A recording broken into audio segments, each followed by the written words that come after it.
Monsieur pas le cas de pays. Guy Philippe Patnem, moi là c'est pour parler anglais à Ariel pour moi et puis m'a traduit pour nous. Ça qu'arrive me fait nous dire parole deux fois pour mon nan ka di pour mon nan ka ouais, c'est pas moi qui mal traduit pour lui. OK, on met commencer par la Ariel. Mandela was in prison. Ariel il dit comme ça, oh, ou a demandé là pour pas aller dans prison.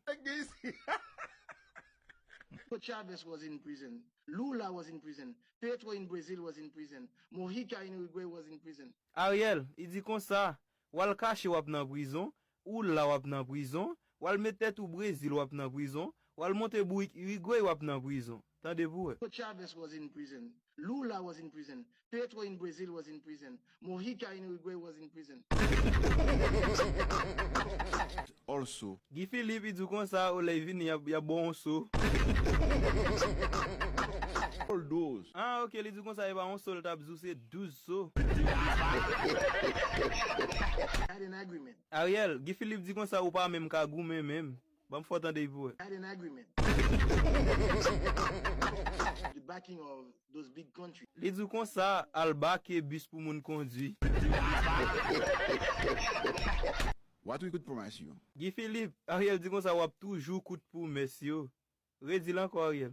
What we could promise you. Of their way to Ariel Guy Philippe dit el pral ouais ou tout. Tendez-vous? of their way to Who are involved on this mission. Guy Philippe, Ariel dit comme ça, ils sont wa volé puis méchant.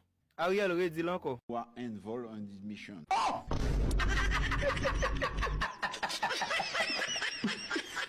Under your leadership. Li dit comme ça, en dehors ou son leader chiche. Redis l'Ariel. Under your leadership. my people believe and trust me. Ariel Guy dit comme ça, y a pim pour venir en face li. Tendez-vous? My people believe and trust me. Is that we are going to do our best for the success of this mission. Guy, Ariel dit le ouais ap go nan dol ou ap baisser puis ou ap dit le méchant. Redis encore Ariel. Is that we are going to do our best for the success of this mission.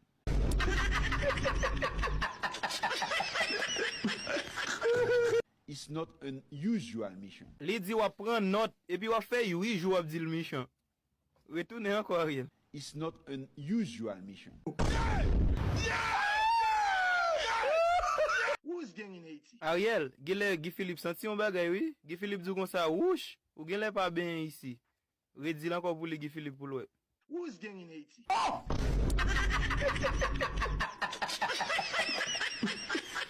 Guy Philippe, qui sont senti qui faut dire ça? So if I say something, Ariel, Guy Philippe dit c'est façon le senti là, il a senti un bagay oui? According to what I know, it's the first time that Guy Philippe, Ariel dit comme ça, li son coden et le gros, li gen force la battu.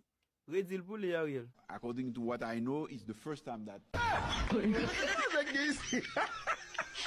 a kind of mission is taking place. Guy, Ariel dit comme ça ou la kay ou méchant ou ka goumen en place. Redis pour le temps de Ariel. A kind of mission is taking place. We'll do all our effort Guy, li dit comme ça ou dit oh fort. Ça veut dire Jean dit li pas fort vrai. Pour le te oh fort, for the Kenyan. I will be their leader. Ariel, Guy Philippe dit comme ça là ou vini ou ap tout pel. Redis là encore pour le temps de Guy. I will be their leader.